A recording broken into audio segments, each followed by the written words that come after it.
Well, it's official, CAD Sketcher 0.25 is out, and it is crazy. It truly is a game changer, and I don't think Blender Precision Modeling will ever be the same again. So let's quickly go over this update and show you all of the changes. Starting it all off, let's jump into the preferences of CAD Sketcher, and there's this new setting right here which is auto hide objects, which means that objects are going to automatically hide when you go into a sketch, or you can turn this off and they will not hide. Now I'll show you another way of toggling this, not in here but overall in general Blender, and there's also this work plane size. So let's just quickly create a work plane here. So there we go, we've got our work planes. You can change our sizes right there. So let's go for a nice big size like this. Let's click on this one right there. It's hidden our object away. We can turn off our auto hide, and then when we go into our sketch, it still has that object right there. Just to double check, this is a sketch here. When I leave the sketch, it's there, and then when I turn this back on and I go into the sketch, it hides the object. This is really useful. It's been getting into some people's nerves, the whole idea of this hiding away. Another way, if you do have auto hide on and you want to just quickly show it, click up here and you'll find mesh, just click there, and that's how you can show it as well. Now diving into the UI updates, this is how things used to look like beforehand. So take a look at the constraints panel here, the positioning of where all of these constraints were. And yeah, things were looking a little bit messy, but they were still workable. Well, now look at this. We have changed everything. We can highlight our constraints really quickly by hovering over the constraint. The constraints are in a position that is a lot more understandable, and our constraint panel here has been split into our dimensional and geometric constraints. There's also a whole bunch of other stuff that's changed here, which I'll cover in a little moment. But for now, let me show you one other UI thing by going out here. Let's create ourselves a work plane on top of this cube right there, and on our entities we will now be able to actually change the positioning of this work plane. It truly is a bit of a game changer, this, because, well, we now have really quickly easy editable work planes instead of having to go here, right clicking and then going into the locations like that. It used to be a real pain indeed. Anyway, hiding that away, let's go and take a look at the last thing of the UI, which is right here. Before, when you were selecting a point and deleting it, it would just say it wouldn't be able to delete and you wouldn't understand why. Well, now if you delete it, it will tell you, hey, you can't delete this because this right here all depends on that point. It doesn't matter so much for lines constraints, but just for specific points, it shows you all the dependencies. Still go to a line, for example, and delete it itself.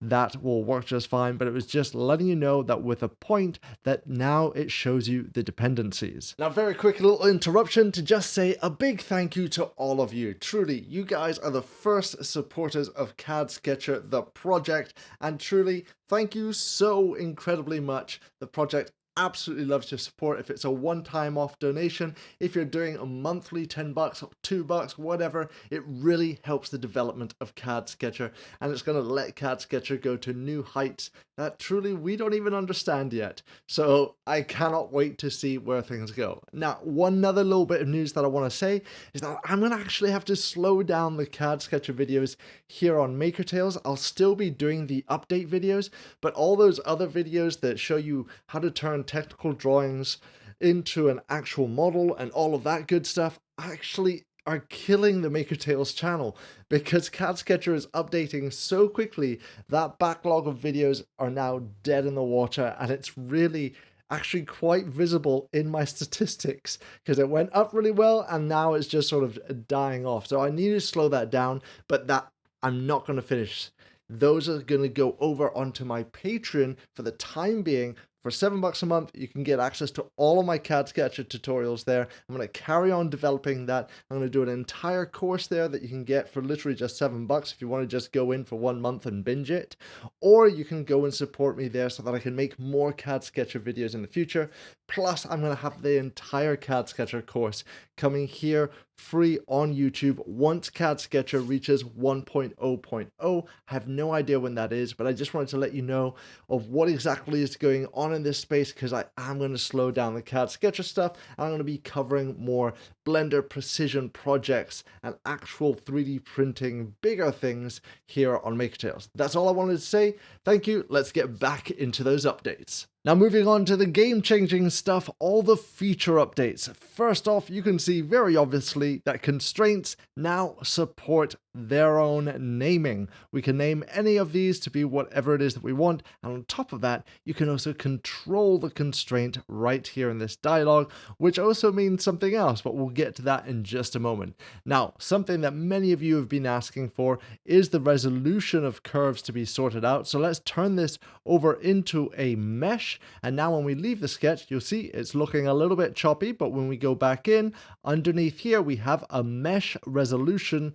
This here can be cranked up as high as we want. I'll set this to 50, for instance. And now when we leave, look how smooth that is. I can take that into edit mode and you'll see that there's now 50 points there. Just be careful.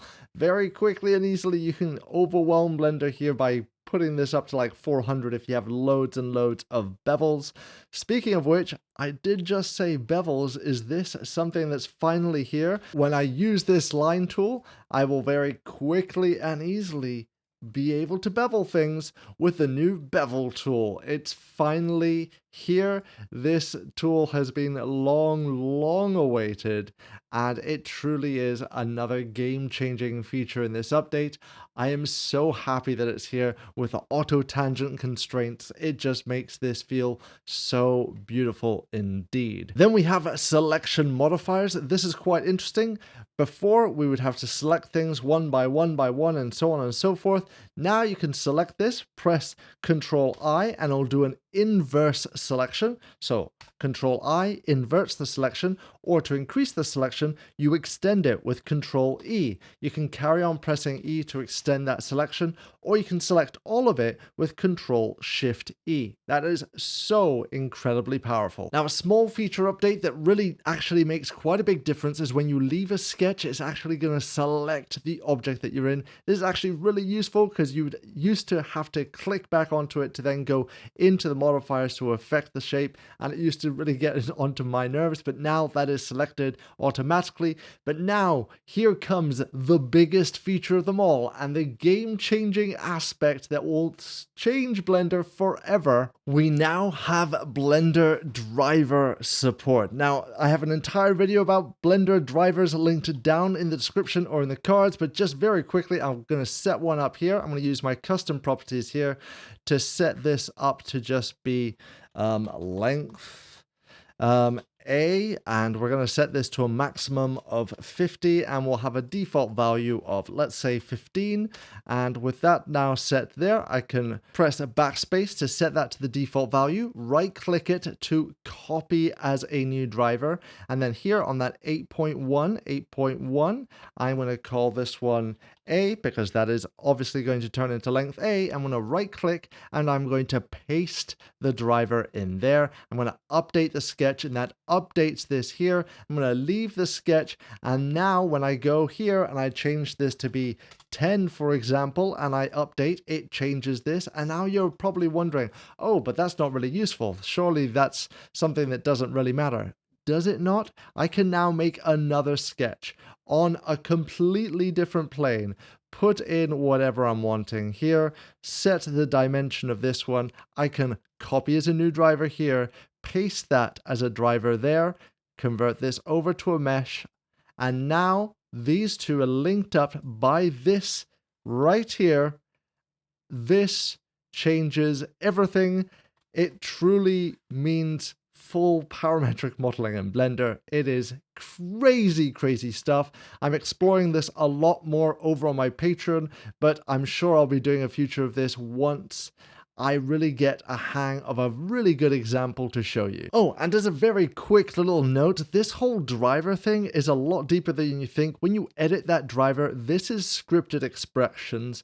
So if you really wanted, feel free to put in an entire scripted expression here with multiple variables and so much more. There's more information about this in that video that I mentioned beforehand, and I'll put a link to the documentation about drivers in Blender down in the description. And that's the 0.25 update. It truly is a game changer. I can't even fathom the direction that this is going to go, because with Blender drivers, we can truly go almost in any direction now, and I'm so excited to see where things carry on. One question I have for you is, what exactly would you like to see on Maker Tales? What projects can I take on? I have a couple of ideas that I'm going to be doing over the next coming weeks, but I'd love to hear what you have in mind. Thank you for watching. A massive thank you to my patrons. You guys are truly amazing. Without you, I would not be able to make Maker Tales and make these videos for absolutely everyone. So truly, truly thank you. And if you're enjoying what I'm making here, you think I'm worthy of your support, I would love to see you there too. Thank you for watching. Keep making, and let the quest continue.